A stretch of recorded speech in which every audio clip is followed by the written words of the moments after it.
welcome to my kitchen. I'm so excited for this recipe. It's a fresh vegan pasta that only needs 5 ingredients, 1 pot, you heard that right, and 20 minutes of your time. So no excuses. Let's get started. First, finely chop 1 onion and add it to your pot.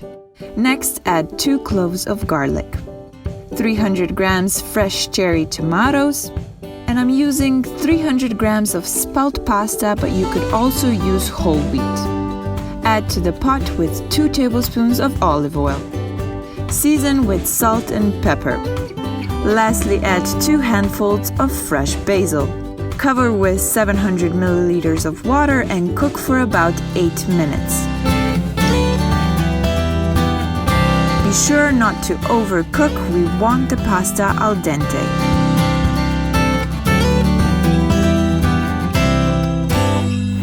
I told you it was easy. Now you can add parmesan here if you're not vegan, or just any seasonal ingredients. Get creative. This smells amazing. Can't wait to try it.